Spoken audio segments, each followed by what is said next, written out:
Tenemos lo que es la lectura bíblica, donde nuestro hermano estará basando la palabra de Dios en esta preciosa mañana. Y lo encontramos allá en el libro de Efesios, capítulo 2, versículo 4 al 5. El libro de Efesios, capítulo 2, versículo 4 al 5, dice de la siguiente manera: Pero Dios, que es rico en misericordia, por su gran amor con que nos amó, aun estando nosotros muertos en pecados, nos dio vida juntamente con Cristo. Por gracia sois salvos. El tiempo con nuestro hermano Francisco.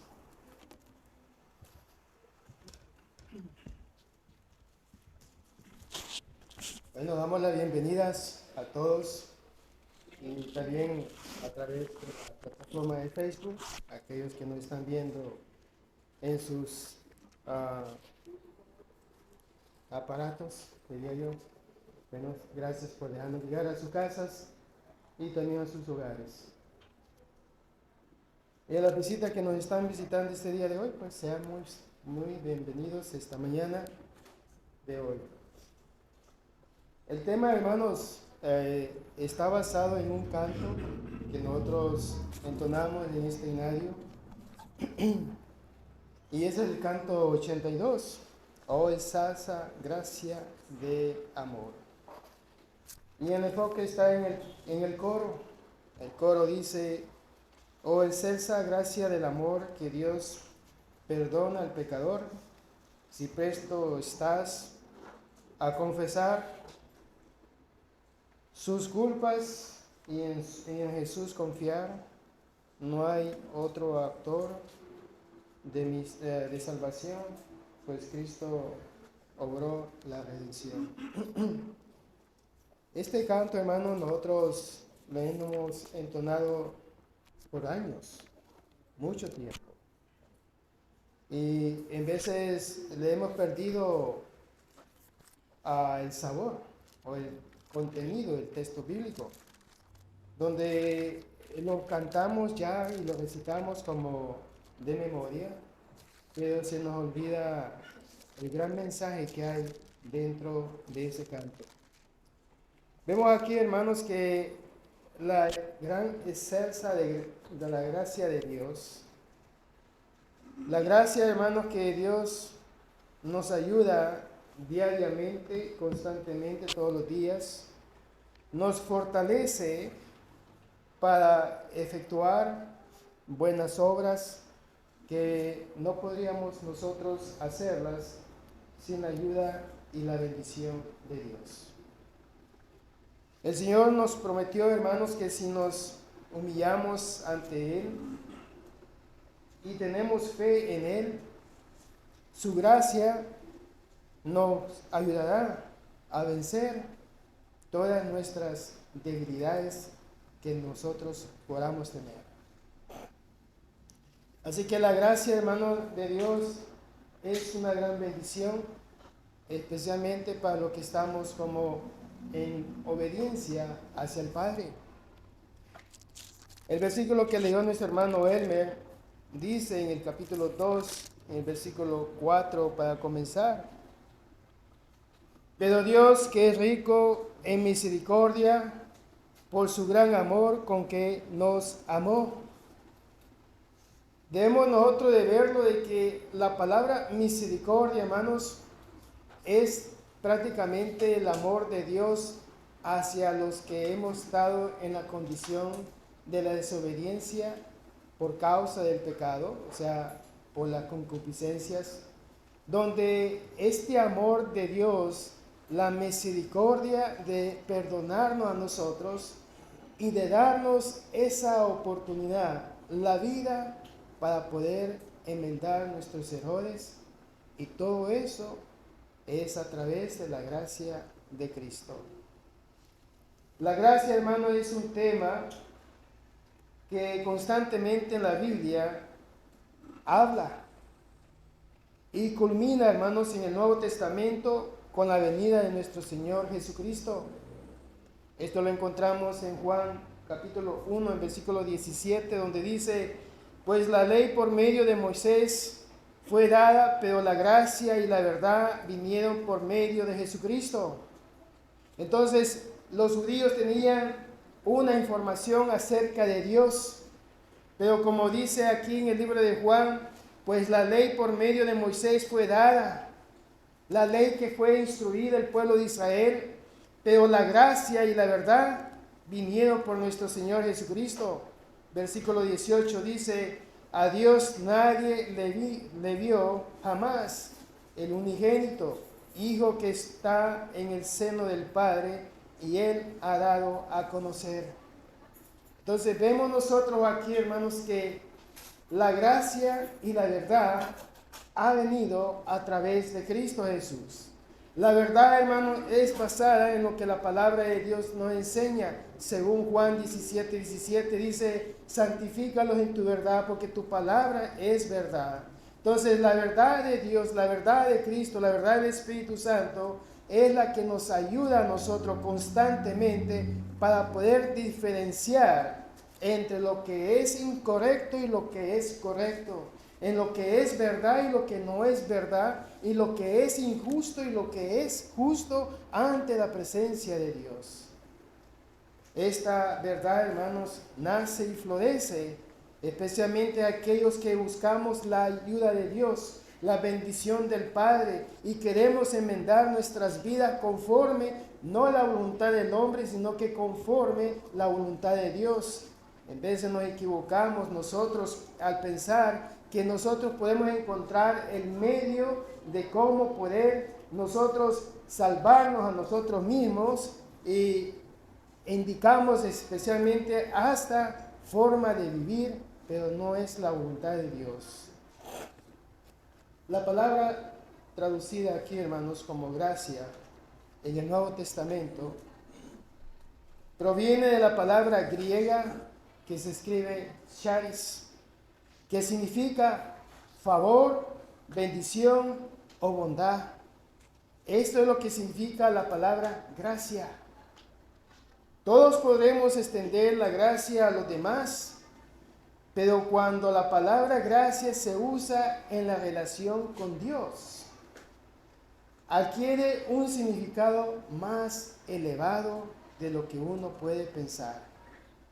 La gracia es que Dios nos escoge para bendecirnos en lugar de maldición. En otras palabras, somos llamados a servirle a Dios a través de la palabra de Él para poder recibir las bendiciones de Dios. El que no está en Cristo, el que no está entregado a las cosas del Señor, el que anda todavía llevando su alma en el pecado, en la esclavitud de Satanás, a pesar de todo recibe bendiciones de Dios. Porque recordemos de que Dios en varias ocasiones nos enseña de que deja caer las lluvias del cielo para los buenos y para los malos, donde prácticamente el incrédulo o el ateo o aquel que no quiere saber nada de Dios recibe ese elemento vital que es el agua. El agua es esencial para la existencia del hombre. Sin embargo, Dios derrama el agua para los buenos y para los malos, donde el malo recibe las bendiciones para que él pueda tener un día más de vida y pueda venir a los pies de Cristo. A pesar que nuestros pecados no los merecemos, Dios nos da la bendición que podemos tener para poder sobrevivir un día más en este mundo, a pesar que esa bondad para muchos es indigna de que ellos la reciban. Sin embargo, hermanos, Dios demuestra no solamente la gracia, sino que también demuestra en sí la misericordia que Él tiene para el ser humano. En este libro de Efesios capítulo 2, en el versículo 8, dice de esta manera: porque por gracia sois salvos por la medio de la fe, y esto no de vosotros, pues es don de Dios.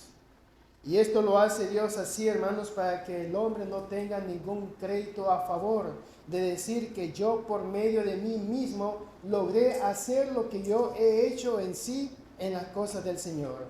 Esto es algo, hermanos, que el hombre no tiene control en sí. Y Dios lo ha hecho para que el hombre no tenga ese orgullo de decir, lo hice yo solamente.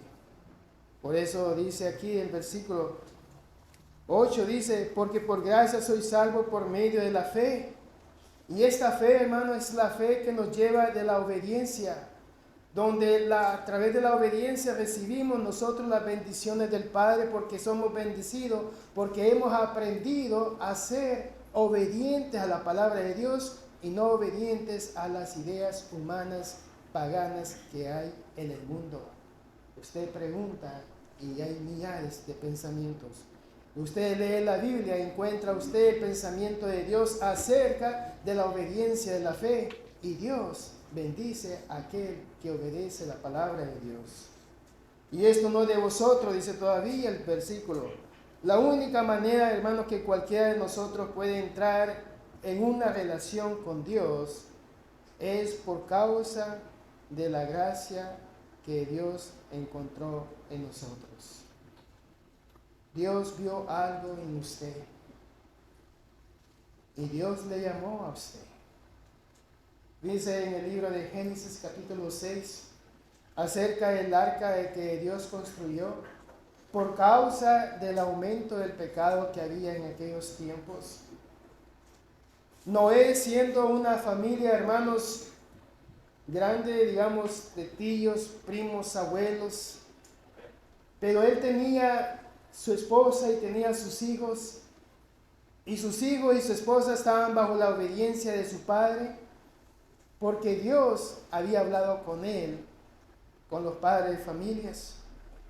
Pero dice el versículo ahí adelante, hermanos, que Dios encontró gracia en Noé.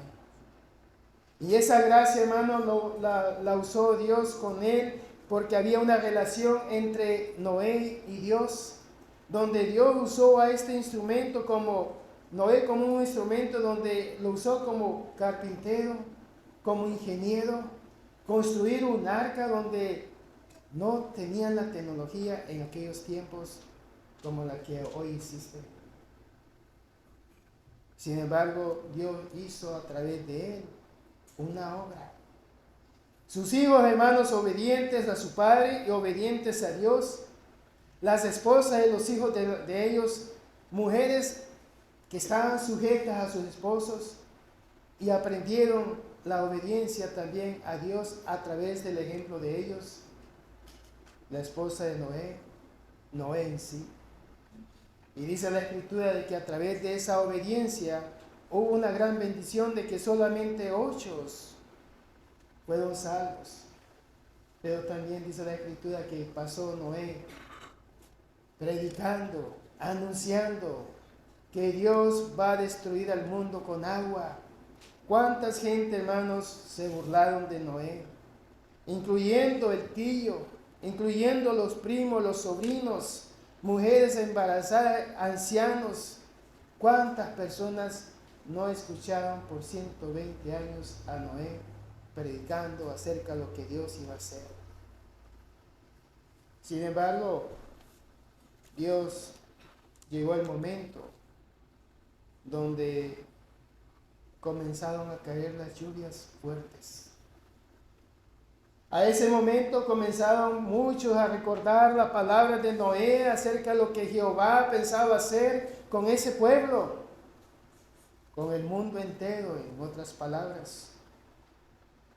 Sin embargo, las puertas se habían cerrado, porque Dios cerró la puerta del arca y no tenía Noé el control de poderlas abrirlas. ¿Cómo habrá estado el estado de Noé, hermanos, escuchando los gritos, favores de los niños, de las mujeres, ancianos, de todo el mundo, queriendo entrar cuando tuvieron la oportunidad, no pudieron hacerlas? No habrá sido fácil para Noé escuchar a sus cercanos familiares. ¿Qué no es lo que uno no haría por un familiar cercano, no? Sin embargo, para Noé fue difícil. Sin embargo, hermano, la relación que tenía Noé con Dios era una relación de obediencia. A pesar de las oposiciones o de las calamidades que estaban pasando en momentos que él pudo haber hecho algo por su gente, sin embargo la obediencia a él y la fe que tenía en Dios se retuvo a no desobedecer a Dios. Por eso que la gracia comenzó en el jardín. Si nos vamos nosotros un poco más atrás, en el jardín del Edén, cuando Dios mató a un animal para cubrir el pecado de Adán y de Eva, según Génesis 3:21. Él podría, hermanos, haber matado a los primeros seres humanos en ese momento por causa de la desobediencia de ellos. Sin embargo, en vez de eso, Dios les cubrió sus cuerpos por la vergüenza que ellos habían desobedecido el mandamiento de Dios. Él escogió, hermanos, establecer un camino para que ellos estuvieran bien, prácticamente con el Señor. Este patrón de gracia, hermanos, continuó a lo largo del Antiguo Testamento, cuando Dios instituyó el sacrificio de sangre como una forma para expiar el pecado de los hombres.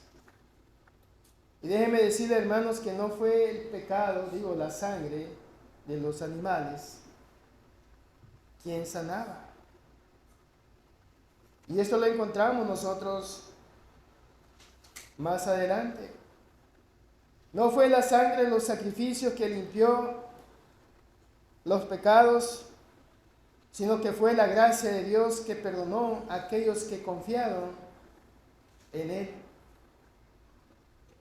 Así que los judíos recibieron una ley de parte de Moisés cuando se comenzó a matar los animales y el sumo sacerdote entraba al lugar santísimo a expiar la sangre para perdón de los pecados del pueblo de Israel. Pero aquí dice en el libro de Hebreos, capítulo 10, versículo 4, porque la sangre de los toros y de los machos cabríos no pueden quitar los pecados. Sin embargo, la gracia de Dios fue abundante sobre el pueblo de Israel, con la misericordia que Dios también aplicó junto con ella, donde eran sanados ellos. Pero los pecados por medio de los animales, la sangre, nunca quitaron el pecado. El apóstol Pablo, hermanos, comenzó muchas de sus cartas con la frase: gracia y paz a vosotros de Dios, nuestro Padre, del Señor Jesucristo, según Romanos 1:7. Dios es el promotor, hermanos, de la gracia, y en toda gracia fluye nuestro Señor. Dios, hermanos, muestra tanta la misericordia y la gracia, aunque no son los mismos, ellos dos. La misericordia retiene un castigo que merecemos. La gracia otorga una bendición que no merecemos también. En la misericordia, Dios escogió cancelar nuestras deudas de pecado por medio del sacrificio de su Hijo perfecto en nuestro lugar. Se derramó la sangre de Cristo en el día de la muerte de Él, cuando estaba clavado en la cruz. Y esa sangre, hermanos, es la que sí limpia y quita el pecado del mundo. Y esa es la sangre, hermanos, que cuando uno es bautizado para perdón de los pecados, en las aguas del bautismo, Dios nos enseña esto a través del Nuevo Testamento, donde nos da de beber de la sangre y nos reviste de la sangre de Cristo. Y eso lo encontramos muchas veces en el Nuevo Testamento, donde nosotros somos bendecidos a través de la sangre del Señor. Vemos aquí, hermanos, que en el libro de Romanos, capítulo 6, 1 al 6, nos enseña que somos sepultados en las aguas, el viejo hombre es destruido y cuando salimos en las aguas del bautismo somos nuevas criaturas en Cristo Jesús. Él ha perdonado todos nuestros pecados, no hay nada pendiente ante Él, todo lo ha perdonado. Esa es la misericordia que Dios derrama sobre los hijos de la desobediencia. Y Dios los trae a uno a este lugar que se llama iglesia. Y la iglesia no son estas 4 paredes, ni tampoco es el nombre que está al frente.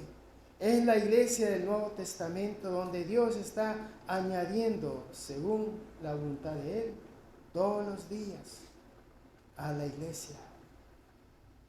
Y vemos nosotros, hermanos, cómo Dios está llamando a muchas gentes. Pero vemos aquí, hermanos, que la gracia se otorga una bendición, hermanos, que no merecemos, pero a través de la muerte de Cristo recibimos la bendición, la gracia de Dios para sobrevivir cada día, para poder hacer buenas obras en el nombre del Señor, para que nuestras vidas, hermanos, sean ejemplos a aquellos que todavía no han conocido a Cristo. Y que la gracia de Dios, como dice el apóstol Pablo, en muchas ocasiones sea en gran abundancia. Porque tenemos un gran Dios que derrama grandes misericordias sobre el mundo. Tenemos un gran Dios que derrama grandes abundancia de gracia sobre todo aquel que ha creído en Él. Encontramos aquí, hermanos, en el libro de Tito. En el libro de Tito, capítulo 3, en versículo 5. En Tito 3:5 nos dice así las Escrituras: nos salvó no por obras de justicia que nosotros hubiéramos hecho, sino por su misericordia, por el lavamiento de la regeneración y por la renovación en el Espíritu Santo.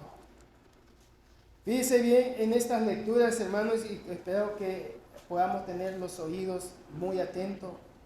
Porque dice el versículo 5, dice, nos salvó, dice, no por obras de justicia que nosotros hubiéramos hecho. La salvación no depende de que yo haga buenas obras. Dios es el que tiene control de eso y Dios es el que decide quién entra y quién no entra, porque a Dios no se le puede engañar a nadie. Usted me puede engañar a mí, o yo le engaño a usted, pero a Dios no le podemos engañar. Y Dios decide, hermanos, quién va a entrar y quién no va a entrar, pero nosotros no tenemos ese control de decir, yo soy salvo y tú no eres salvo, o algo por el estilo, sino que es el Señor. Dice a continuación del versículo 5, dice, sino por su misericordia, por la misericordia que Dios tuvo compasión con la humanidad, tanto que mandó a su Hijo a este mundo para establecer un camino, el camino de la salvación, especialmente de aquel que ame la venida de Cristo. Y dice todavía aquí, por el lavamiento de la regeneración. O sea, estamos hablando de un lavamiento. Este está relacionado al bautismo, donde somos lavados y limpios y todos nuestros pecados han sido renovados, como dice la palabra aquí, y por la renovación en el Espíritu Santo. O sea que cuando estábamos en el estado de pecado, éramos enemigos de la cruz. No queríamos nada con Dios. En veces uno se equivoca y dice, es que yo pensé que Dios era así. Y esa forma, hermano, de pensar, nos equivocamos. Porque decimos nosotros, es que yo pensé que de esta manera iban a hacer las cosas. Pero no, Dios tiene una forma, un medio de hacer las cosas. Pero tenemos una renovación, una reconciliación con Dios. Donde antes nosotros, por causa del pecado y por estar en la esclavitud de Satanás, no queríamos nada de Dios. Además, éramos enemigos de la cruz. Pero hoy han sido lavados nuestros pecados, han sido perdonados nuestros pecados. Como dice aquí en el versículo 6 del capítulo Tito 3, dice, para que justificados por su gracia, viniésemos a ser herederos conforme a la esperanza de la vida eterna. Esto es algo, hermanos, que nosotros recibimos cuando salimos de las aguas del bautismo, pero apenas entendemos nosotros que hemos sido perdonados por nuestros pecados y todavía no entendemos la inmensidad del amor de Dios que nos tiene preparado a nosotros el día que Él viniera por la iglesia. La pregunta es, ¿abunda la gracia de Dios en usted? ¿Abunda la misericordia de Dios en usted? ¿Abunda bastante el anhelo de que Cristo venga y usted pueda decir, listo estoy? Dice el versículo 8 de Tito capítulo 3, palabra fiel es esta, y en estas cosas quiero que insistas con firmeza, para que los que creen en Dios procuren ocuparse en buenas obras. Estas cosas son buenas y útiles a los hombres. Dice el versículo, hermanos, dice el versículo 8, dice, palabra fiel es esta. Es ahí donde nosotros debemos de depositar toda nuestra confianza en el Señor. No en el hombre, no en los pensamientos humanos, sino que en la palabra de Dios debemos de depositar toda nuestra confianza. Y estas cosas quiero que instas con firmeza, dice, no con dudas, no pensando si en verdad estoy obedeciendo a Dios o qué gano con obedecer a Dios en sí, sino que con firmeza de que Cristo vino a este mundo, murió en la cruz por causa de cada uno de nosotros. Éramos antes sin Cristo, sin esperanza en este mundo, mas hoy gozamos de las bendiciones de Dios en el estado de la salvación. Usted no está dentro del estado de salvación. Espero que lo piense y lo medite, porque es importante. Porque dice aquí a continuación, dice, para que los que creen en Dios, y no solamente los que creen en Dios, sino que es para los que vivimos conforme la voluntad de Dios. Dice, procuren ocuparse, dice, en buenas obras. ¿Cuáles son las buenas obras que Dios se refiere? Mucha gente dice, la acción es buena, pero dicen mucho, yo me quito mis zapatos para darles a otros los zapatos que yo compré. Es una acción buena, pero esa es la acción que Dios busca en nosotros. Una de las buenas obras, hermanos, sería vivir la vida en Cristo. Que el Espíritu Santo, hermanos, se vea en mi vida. Que se refleje el Señor en mí. Que cuando la gente hable conmigo, vean que están hablando con un representante de Dios aquí en la tierra. Buenas obras sería, hermanos, evangelizar a aquel que no ha conocido a Dios, aquel que todavía se burla de Dios, enseñarle a esta persona que es una abominación. Estas cosas, dice, son buenas y útiles a los hombres.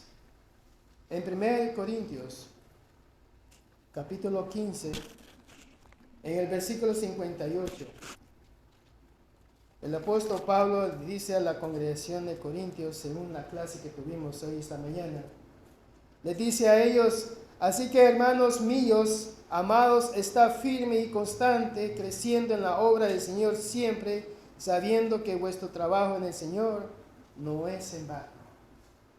El tiempo, hermanos, cómo el tiempo nos avanza a nosotros. Mire, no es por nada, pero yo recuerdo cuando mi niña estaba en el vientre de mi esposa. Ahora ya no la detengo. Sale de la casa, viene a la casa. ¿De dónde vienes? Da la vuelta. Ok. Ya no la puedo detener. Ya tiene novio. Imagínate cómo pasa el tiempo. Y fíjense, una de las grandes cosas, hermanos, que el tiempo en veces lo mal invertimos. Yo he escuchado, hermanos, que dicen, ¿ya viste la serie de Netflix? 52, ¿qué son? Capítulos. ¡Wow! Todos un fin de semana. ¡Wow! 52 capítulos en un fin de semana. Ya no necesito ver la película. Que hay otra película. El tiempo consumido. Yo digo, ¿qué tanto tiempo se puede llevar en leer un versículo? Juan 3:16, por ejemplo. Batalla, da vueltas y vueltas. Me están quemando los frijoles, ¿ya? La llanta pacha. Pero con Netflix no hay problemas. Ahí está todo feliz. El tiempo pasa. Pero fíjense bien lo que dice el versículo 58. Pablo en aquellos tiempos, yo creo que ellos vivían mejores que nosotros, ¿va? No televisión, no internet, no nada de lo que nosotros tenemos. Pero dice, hermanos míos, amados, está firmes. Y sabe que Efesios 6 nos enseña a nosotros de que debemos estar firmes después de que el diablo nos haya zarandeado a todos nosotros. De alguna forma nos zarandeó a nosotros. En vez de estar asustado, en vez de estar afligido, en vez de estar con dudas, el consejo espiritual es estar firmes en el Señor. Pero también dice, hermanos, aquí dice, constantes, no temporal.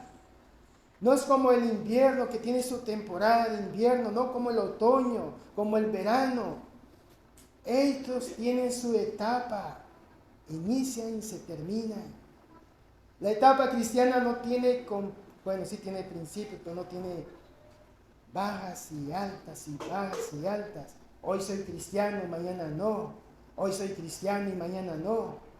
Hoy estamos aquí alabando al Señor y mañana lunes, pues mañana lunes soy diferente.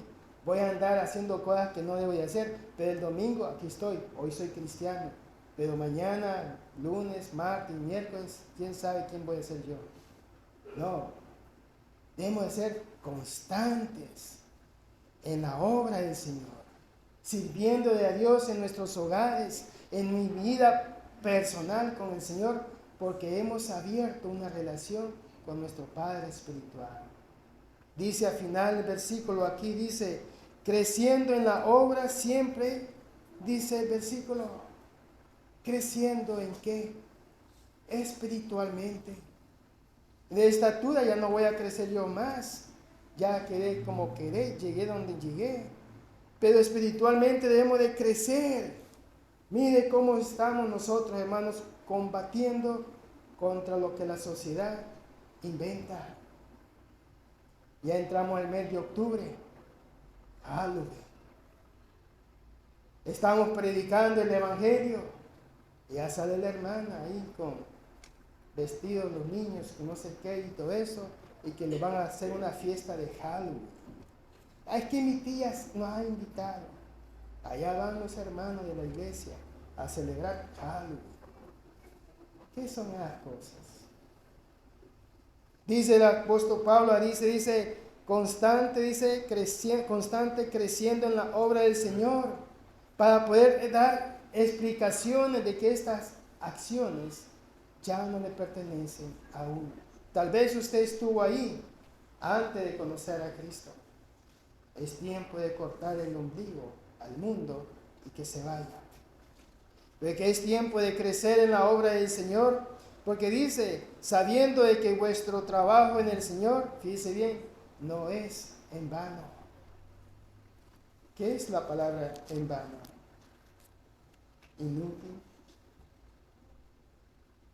Todo el trabajo que se hizo, no hay recompensa, no hay nada. En vano. Respuestas en vano. Sin embargo, el consejo espiritual está en que debemos de trabajar y crecer en la obra del Señor. Y vemos aquí que dice el versículo 8, dice, regresando a Tito 3:8, palabra fiel es esta, y estas cosas quiero que instas con firmeza, para que los que creen en Dios procuren ocuparse en buenas obras. Estas cosas son buenas y útiles a los hombres. Pero Él va, hermanos, nuestro Señor va en aumento más lejos de la misericordia y se extiende la gracia a sus enemigos. Según el libro de Romanos capítulo 5, versículo 10, porque si siendo enemigos fuimos reconciliados con Dios por la muerte de su Hijo, mucho más estando reconciliados seremos salvos por su vida. Él nos ofrece, hermanos, el perdón. Según el libro de también Romanos 5:10. Y vemos aquí, hermanos, que somos reconciliados a pesar de que nuestro estado espiritual, antes nosotros no lo queríamos. Pero Dios se ha demostrado en nosotros en muchas formas, a pesar de nuestro estado. Y ahora aún más, estando reconciliados, seremos salvos por su vida, que Él nos ofrece el perdón de todos nuestros pecados. ¿Qué es, hermanos, lo más hermoso que podemos recibir nosotros? Una deuda ya pagada. Cristo murió en la cruz exactamente por ese objetivo. ¿Cómo nosotros asimilamos todo esto? ¿Cómo se conduce mi vida en el Señor? Dice aquí en Hebreos capítulo 8, en versículo 12, porque seré propicio a sus injusticias y nunca más me acordaré de sus pecados y de sus iniquidades. Busqué una traducción más aplicable a esto, se llama la traducción en lenguaje actual, y dice de esta manera el versículo 12, yo les perdoné todas sus maldades y nunca más me acordaré de sus pecados. Es la traducción. Y fíjese bien que dice, yo, o sea, Jehová, les perdoné a todos sus maldades, sus pecados, sus desobediencias. Y nunca más me acordaré de sus pecados. La mente del hombre es una mente que tiene que educarse conforme a la voluntad de Dios. Dios nos perdona de todos nuestros pecados que nosotros hayamos hecho en el pasado, pero la mente del hombre sigue pensando cuando bailaba la quebradita. Andaba ahí bailando. ¿Cuántos de ustedes bailaban la quebradita? ¿Nadie? Salsa, merengue, cumbias. Nadie. Son muy educados ustedes, ¿no? Lambada y todo, ¿no? Fíjense, la mente del hombre se va atrás a los años, dicen, los buenos años de mi vida. Allá cuando andaba en los antros, allá cuando andaba en las discotecas, allá cuando andaba en las fiestas que les inventaban y todo eso, en el patio de alguna casa, en la calle incluso y todo eso. Cuando Dios nos ha perdonado de todos nuestros pecados. Dice en el campo de la psicología, dice de que volver a recordar es volver a vivir. Estamos reviviendo aquellos tiempos viejos, ¿no?, en los cuales que Dios nos ha perdonado ya en sí. Entonces volver a vivir aquellos tiempos es volver a pecar con la mente, el corazón que Dios nos ha dado a nosotros. Entonces estamos perdiendo nuestros tiempos en el Señor. Debemos de educar muy bien nuestro corazón hacia Dios. Por eso que en el libro de Colosenses capítulo 1, en versículos 19 y 20, dice: por cuanto agradó al Padre que habitase toda plenitud, y por medio de él reconciliar consigo todas las cosas, así las que están en la tierra como las que están en los cielos, haciendo la paz mediante la sangre de su cruz. O sea que Dios busca una reconciliación con aquellos que hemos estado perdidos en el pecado. Ahora busca esa reconciliación donde no solamente es con Él, sino que también allá en el cielo con los que están en la tierra. Pero ¿cómo anda su corazón?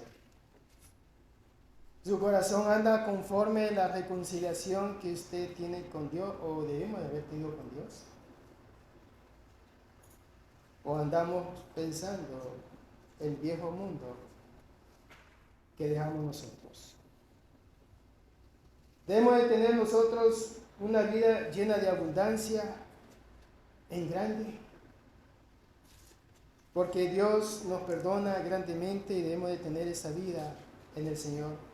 Dice en el libro de Juan capítulo 10, versículo 10, el ladrón no viene sino por burlar y matar, dice, por hurtar y matar y destruir. Dice: yo he venido para que tengan vida y para que la tengan en abundancia. Dice que Dios dice que Él le da vida a uno y la tiene con abundancia. Pero los que no son de Dios, hermanos, como el ladrón, no viene sino para hurtar. Estas personas, hermanos, ya a ellos en sí se les ha predicado el Evangelio, pero ellos han decidido lo contrario. Pero también tenemos nosotros un lugar, un tesoro eterno allá en el cielo. En Lucas 12:33 dice: vende lo que posees y da limosna, haceos bolsa que no se envejezca, tesoros en los cielos que no se agoten, donde el ladrón no llega ni polilla destruye. Y fíjense bien lo que dice el versículo, hermanos: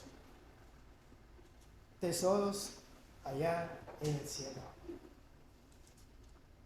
Hay muchas maneras, hermanos, cómo interpretar esto. Uno aquí en la tierra, pues, uno tiene que trabajar, pagar deudas y todo eso, pero se hace también un pequeño ahorro ahí. Todo eso está bien, no hay nada de malo.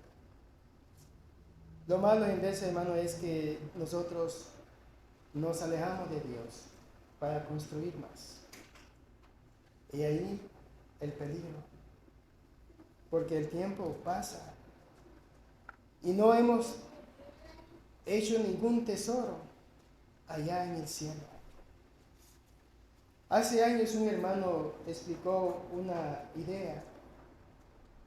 Ya ven de que se dice, bueno, el mundo dice de que las puertas del cielo las tiene San Pedro, con unas llaves, y esa fue la imaginación que él usó. Y dice, entró un alma y dice: ¿a dónde está mi casa?, dice. Y él se lo llevó por el camino y vio que las ciudades eran grandes, brillantes, iluminadas, y le dice: esta es la gente que está trabajando allá en la tierra y sus tesoros están aquí siendo acumulados. Y él estaba bien contento porque entre más caminaba, más brillaban las ciudades y todo eso. Pero llegó un momento donde él comenzó a ver todo oscuro. Y Pedro iba ahí a la par de él. Y él comenzó a decir, ¿por qué estamos llegando a un lugar tan oscuro? Ah, porque tu casa está allá al fondo. Y entre más caminaba, más oscuro era aquello. Y cuando va viendo y dice, esta es tu casa, una casa, digámosle, vieja, abandonada, perdida la casa. ¿Y esto qué es? Le dijo él.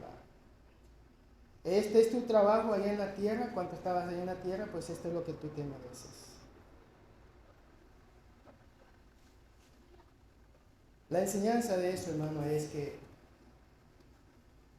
debemos de preocuparnos de atesorar allá en el cielo.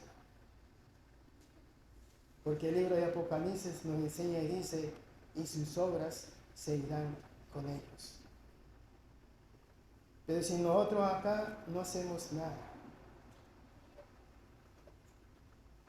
y no crecemos y andamos allí que fiesta de baby showers, fiesta de cumpleaños,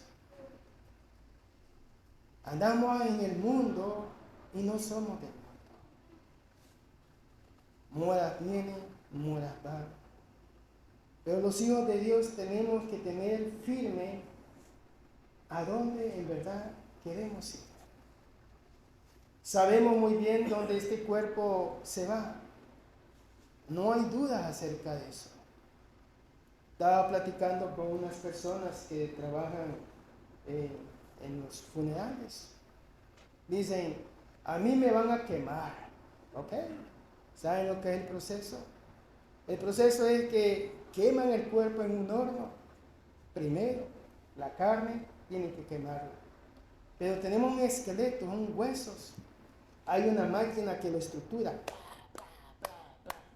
hasta que quede quebrado. Y después a un molino. Y después sale pura ceniza. Ese es el procedimiento. Así que sabemos, si decimos, entiérrame entero, con todo y hueso y carne al hoyo, ¿no? Sabemos lo que le va a pasar ahí. Así que son dos cosas que nosotros podemos decidir. Pero el alma es diferente. Quien decide dónde se va es Dios. Porque el Espíritu regresa a quien lo hizo y lo pone en el lugar que corresponde.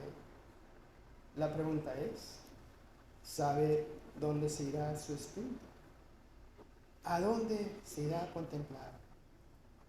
Puesto que pasaron los años y no se creció en la obra. Por eso vemos nosotros la importancia de mantenernos en la iglesia firmes, ocupados en la obra del Señor, para que nuestro corazón, hermanos, se mantenga alerta en las cosas del Señor. Dice aquí en el libro de Juan, capítulo 3, 16, me despido con este versículo, donde dice el versículo 16, dice, porque de tal manera amó Dios al mundo, que ha dado a su Hijo unigénito, para que todo aquel que en Él cree no se pierda, mas tenga vida eterna. Dice el versículo, hermanos, que Dios amó al mundo y lo sigue amando al Señor. Y Dios quiere que todos vengamos al arrepentimiento, según Hechos 17, versículos 30 y 31 y 32.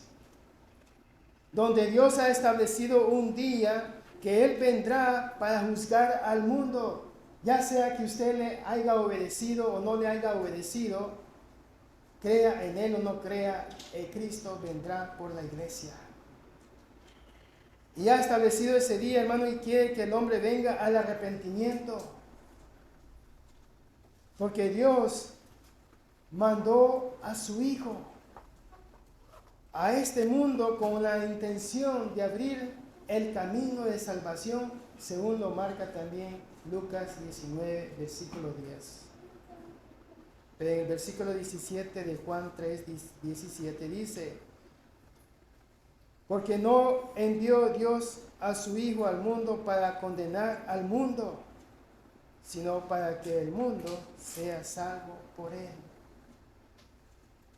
En Juan 12:47 nos enseña de que Dios ha venido a salvar a la humanidad, pero el que me rechace a mí ya se ha condenado. O sea, en otras palabras, ¿quién es el que se condena en sí? Nosotros mismos. Nosotros, cuando decidimos no obedecer a Dios, ya nosotros estamos marcando la condenación de nuestra alma. Pero eso no es lo que Dios quiere. Dice el Señor en el libro de Ezequiel 18:21. ¿Acaso quiero la muerte del impío? ¿Acaso quiero la muerte del impío? Dice el Señor. Dios no quiere la muerte de nadie.